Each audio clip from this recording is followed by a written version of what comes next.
I have been working diligently for 20 years. One day, out of the blue, I received a notice of termination despite my dedication to the company. Congratulations, Mark.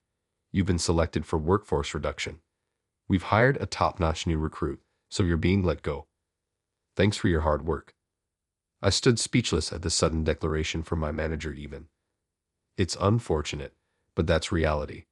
You should regret your foolishness for opposing me, he added. He was taken aback by my response and stopped speaking, but soon he regained his composure and flashed that nasty smug grin. No matter how tough you talk, you're still fired. Pack your things and leave. He walked away, laughing loudly, but he truly understood the meaning of my words. The next day, my name is Mark Davis. I've been working at Carson Manufacturing, which makes industrial machinery, for 20 years. Before I knew it, I had become 43 years old, focusing solely on my work and working tirelessly. Even though I've been around for a long time, I'm still a regular employee without any position. That's because I love tinkering with machines more than anything and wanted to stay on the production floor forever. There were several opportunities for promotion, but I always explained my situation and had the promotion deferred. For me, having the environment to freely create machines was more important than the salary. However, such happy days came to an abrupt end yesterday. Despite my 20 years of dedicated service, I was suddenly given a termination notice. Looking back, even becoming my supervisor was the direct cause. All my previous supervisors were hardworking and respectable mentors. They would cover for my mistakes and collaborate with other departments to solve problems when consulted. Such a culture allowed Carson Manufacturing to gain a certain level of trust in the industry despite being a small company. But that changed when the CEO was replaced, and his nephew even was transferred here.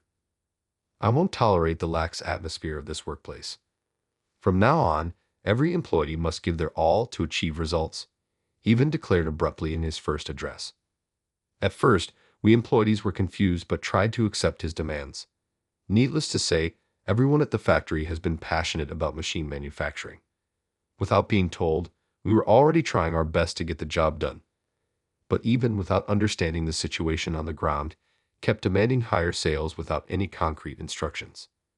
We were constantly reprimanded, and I finally decided to speak directly to him. Even, everyone is doing their best every day, but if you ask us to improve our performance without specific directions, we don't understand how.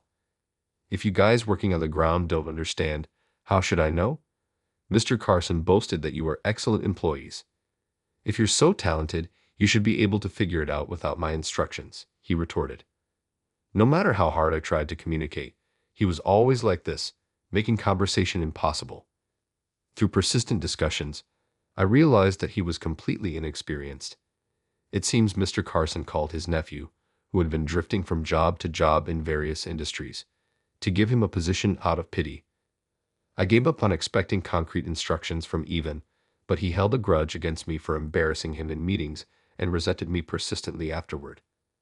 I'd heard you're in your 40s, Mark. In other companies, you'd be considered a mid-level employee.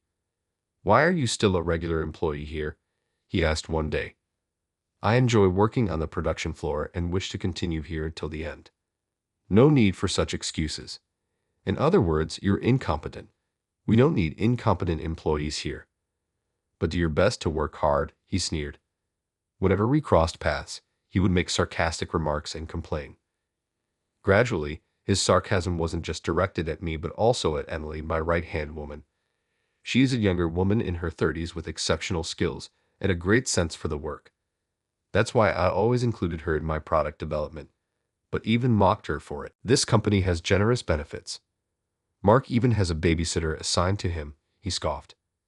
Seeing him compare me and Emily while laughing, I almost retorted. I could ignore insults directed at me, but involving other employees was different.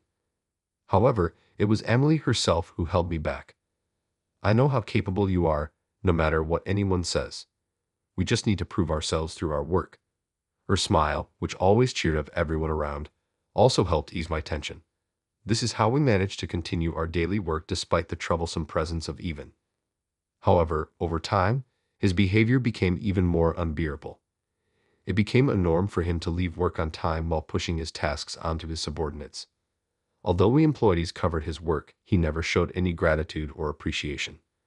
Moreover, when employees applied for paid leave, he would reject it with unreasonable excuses like being too busy or coinciding with his own leave. Realizing that this was unsustainable, we decided to directly complain to Mr. Carson about him. We believed that only he, being a relative, could change Evan's attitude, but the result was a complete failure. Instead of reprimanding Evan, I was the one who got scolded. You've been with this company for 20 years, haven't you? It's your role to support Evan, yet you complain without making any effort. From now on, devote yourself more to assisting him.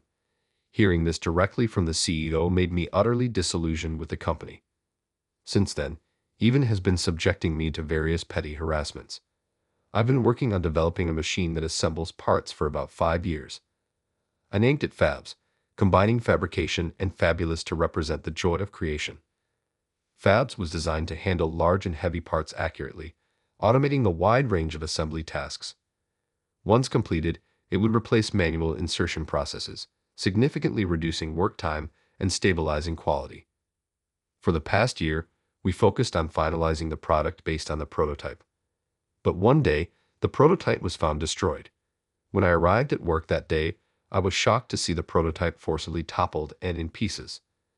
The prototype was quite large and was securely fixed to prevent it from being easily knocked over. But now it appeared as if it had taken a severe hit, with one side severely dented. As I stood there in shock, Evan approached, pretending to be passing by and sneered at me. "Oh, is it the toy you were making, Mark? Sorry, I bumped into it, and it fell over. But isn't it good that we found out its weakness before it was commercialized? You should be thanking me." Lying through his teeth, he walked away laughing loudly. There's no way it would fall just from a bump. It was designed to withstand repeated shaking. Even though I knew it was his doing, without any proof of his deliberate act, I couldn't report it anywhere. Swallowing my frustration, I began repairing the prototype. Fortunately, most of the internal circuitry was intact, and within a few days, the prototype was restored. Since then, I made sure to lock the room where the prototype was kept whenever I left. Previously, the development room was always open so that anyone in the company could freely observe it. The low barriers for exchanging opinions across positions and departments were a strong point of this company. But from that day, such enjoyment became a thing of the past. Besides this incident, Evan continued to harass me by shredding documents I created and piling an excessive amount of paperwork solely on me. Additionally, he would answer calls intended for me and delete data I was responsible for without permission, taking his harassment to new levels. Despite this, I stayed at the company. This was because I had a strong resolve not to leave until Fabs was officially launched. I believed that once Fabs was released, it could bring about a small revolution in the manufacturing industry, which was suffering from a labor shortage. Holding on to this belief, I endured Evan's daily provocations and immersed myself in product development. In the midst of these trying days, a turning point finally arrived. One day, an envelope was delivered to my desk. It was an invitation to the world's largest technology and manufacturing exhibition.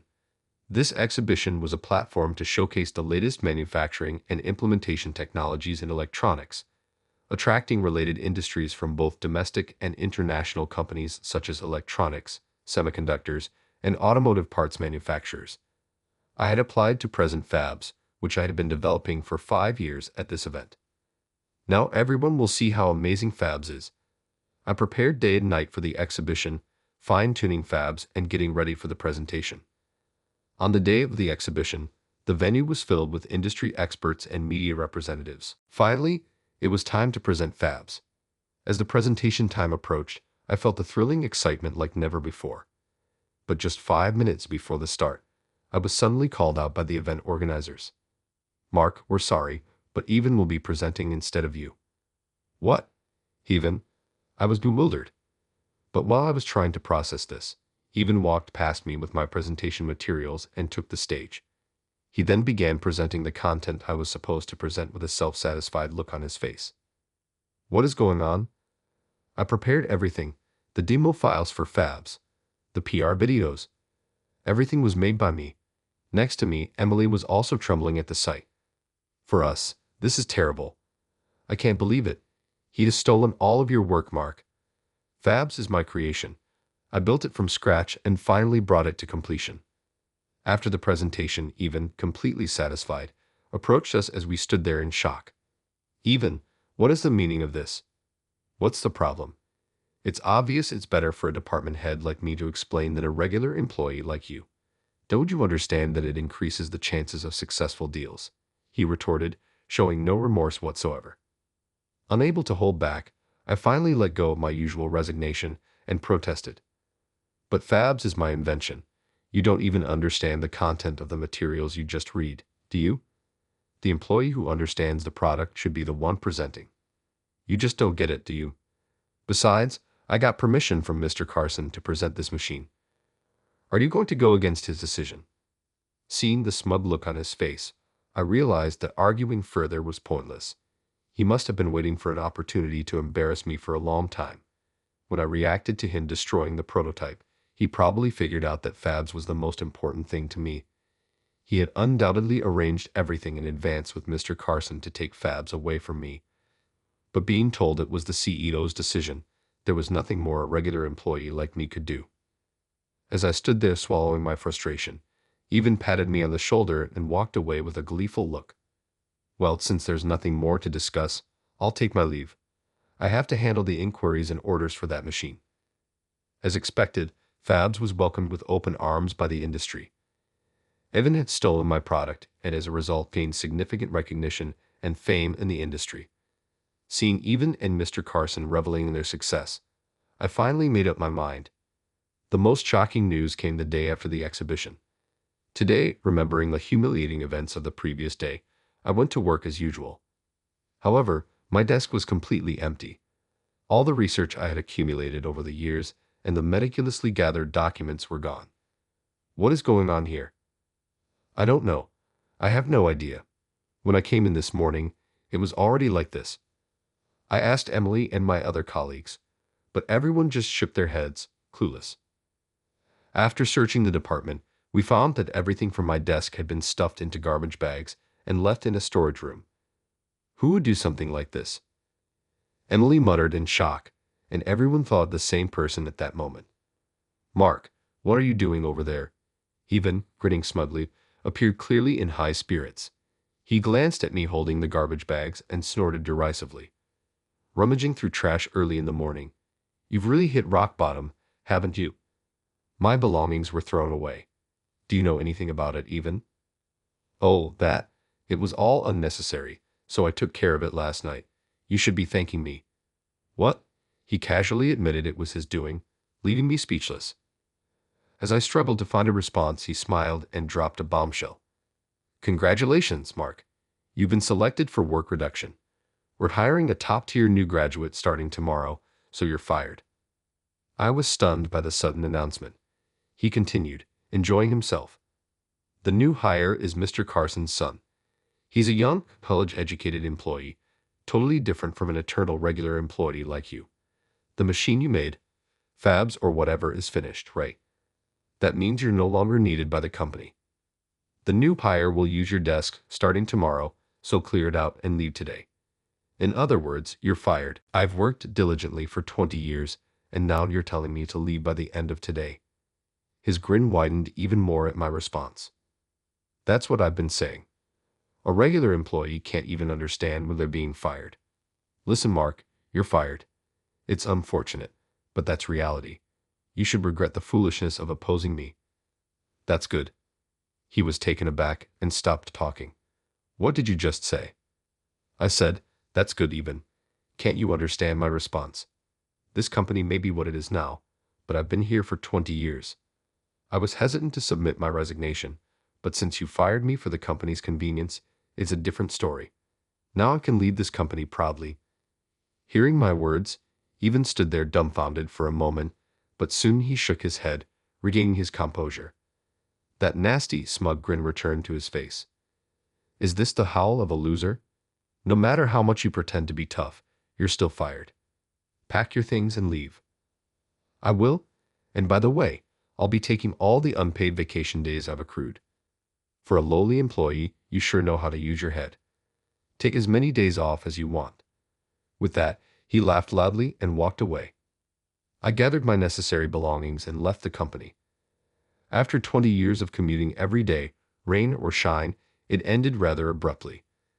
Thinking about this, I slept in late the next day, forgetting all my past fatigue. But when I woke up and saw my phone screen by my pillow, I blinked in surprise. What is with all these missed calls? There were dozens of missed calls from the workplace I had just left. They must have been calling non-stop since the start of the workday. As I sighed at the long list of missed calls, another call came in. I was tempted to ignore it, but the constant ringing was draining the battery, and it was annoying. I realized that if the calls continued like this, I wouldn't be able to use my phone properly, so reluctantly, I decided to answer. "Hello, this is Mark." "Finally. How long were you going to keep me waiting? The workplace is in chaos. Get here immediately." The person yelling was, of course, Ivan. Without waiting for my response, he started babbling about the situation. According to him, when he arrived at work this morning, there were no employees present. When no one showed up at the start of the workday, he began calling each employee, only to find out that everyone had resigned.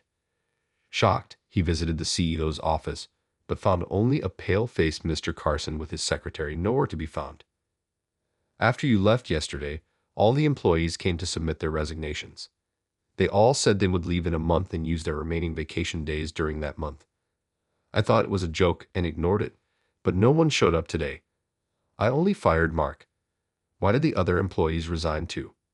Ivan was at a loss, and Mr. Carson had no answers either. Gradually, Ivan's face turned red with panic. "This means there's no one to do the handover. The company is in serious trouble." I told them the same thing, but they insisted it was according to the rules, and no one would come back. Did they really have that many vacation days left? And taking a month's worth of vacation is incredibly unprofessional. His rant continued, and then he started berating me over the phone. "You mentioned taking your vacation days yesterday, right? This company's employees have no sense. Taking vacation days when you're fired, and for a whole month, no less. This is fraud. There's nothing unusual about it." I was completely exasperated and explained the vacation policy to him. In this company, employees earn 20 days of paid leave each year. Additionally, for this particular year, they can carry over unused days to the next year. Thus, employees could accumulate up to 40 days of paid leave if they choose to. Ever since you came, you've been denying our vacation requests for various reasons, so everyone carried over their unused vacation days. This is just karma for what you've done to us. No way.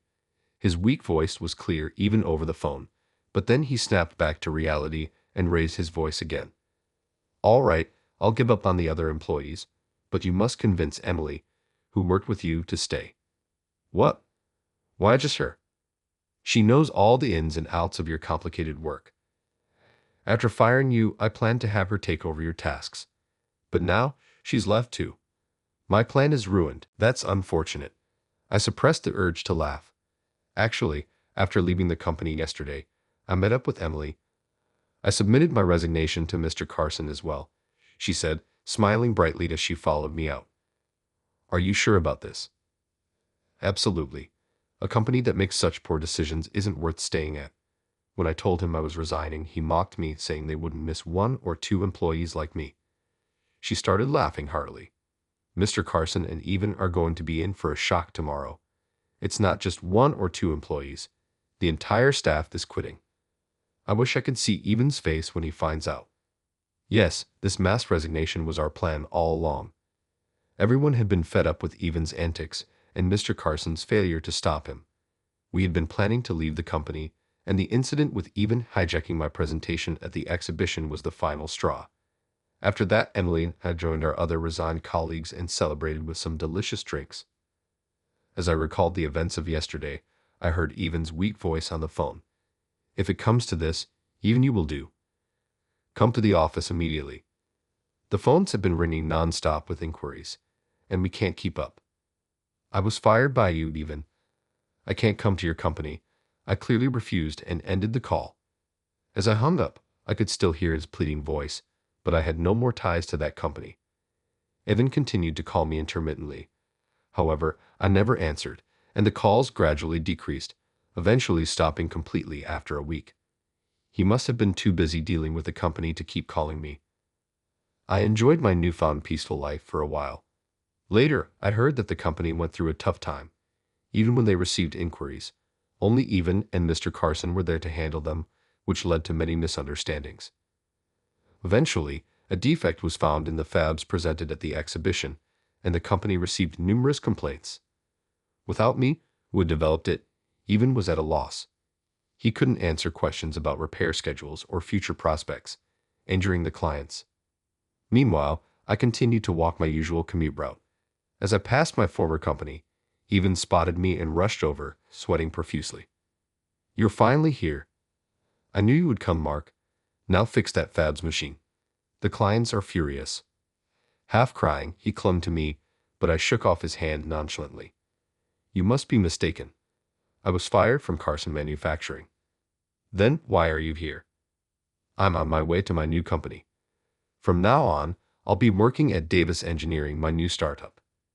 Even was stunned, his eyes wide, and he turned pale, collapsing to the ground. He tried to say something, but I ignored him and headed to my new office across from Carson Manufacturing. I had always wanted to have my own company, a place where I could freely create machines, a dream come true, and with like-minded colleagues. I wanted to create products that could compete globally. As I shared my vision, my coworkers supported my plan. What started as a dream became more serious as Even worsened the work environment. We gradually prepared for the startup, and I had intended to stay at Carson Manufacturing until the launch of Fabs out of loyalty, but the betrayal at the exhibition by Even and Mr. Carson sealed my decision to leave. In my new office, I looked out the shiny windows. Inside, the data Even presented at the exhibition included bugs from before the revisions. I had the correct data and fixed parts ready for the real presentation. If he had apologized, I might have given him the revised data, but that's impossible now. I turned to see Emily standing there with a cup of coffee. Behind me, my former colleagues were smiling warmly. Everyone who had submitted their resignations had joined my new company. I looked around at the familiar faces, all reliable friends. "Let's work together and give it our all. I look forward to working with you." Encouraged by my words, my colleagues responded with bright, beaming smiles. After that, we worked together to develop the improved version of Fabs. We addressed the previous issues and launched the final product online. The response was overwhelmingly positive, and seeing this, Even reportedly collapsed to the floor in despair, saying, "This is the end for our company." Just as he predicted, the old company stopped receiving new orders. Everyone preferred the improved version from my new company. Nobody wanted to buy the problematic old product. Even only received repair requests, but he couldn't handle them and was soon swamped with refund demands. Shortly after, the company went bankrupt. The elite newcomer Mr. Carson's son had long since fled and was working in an unrelated company. Meanwhile, Mr. Carson and Even ended up with massive debts and eventually filed for bankruptcy. After that, they tried to find new jobs, but Even, having never worked properly, was not hired anywhere for long. The other day, Emily confided in me with a serious expression. "Actually, the other day I saw a soup kitchen in a park in the neighboring city for people in need. Among them, I think I saw someone who looked a lot like Mr. Carson and Even. If it really was them, their fate is tragic, but it's certain that they are reaping the consequences of their actions." Since then, my company has been steadily growing.